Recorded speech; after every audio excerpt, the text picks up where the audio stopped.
Hello, I'm Dottie Fulton. Happy to share time with you today as your vestry rep. Do you feel that we've all done a lot of waiting lately? As a spiritual discipline, we read in the Bible, in Acts, how Paul waited in prison 2 years for a hearing. Moses spent 40 years wandering in the wilderness, waiting. Luke tells us about Simeon and Anna, who spent their lives waiting in the temple to see the Messiah. These days, while we're waiting for a vaccine, waiting for COVID restrictions to be lifted, waiting to vote, waiting for change.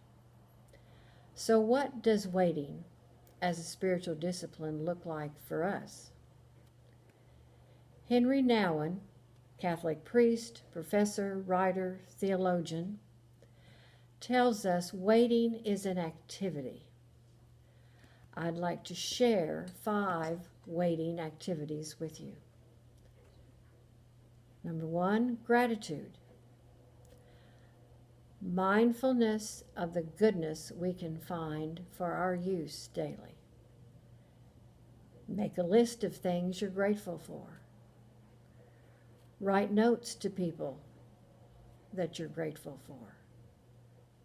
Reciting the General Thanksgiving, page 101 in the prayer book.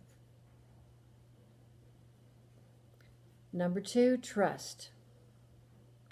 Trust in the Lord that all will be well.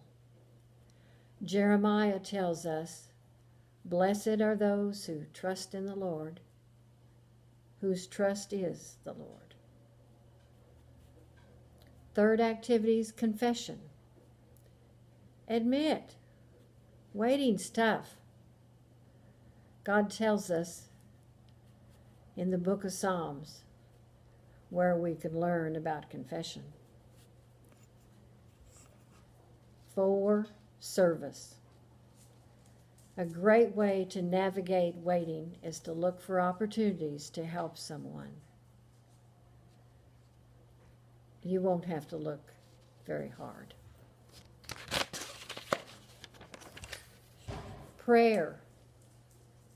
Waiting requires patience. Patience requires God's help.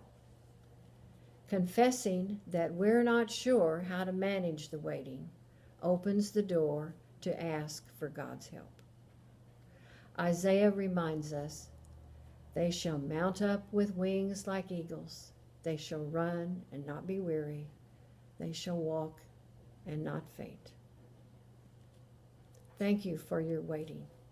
Have a blessed day.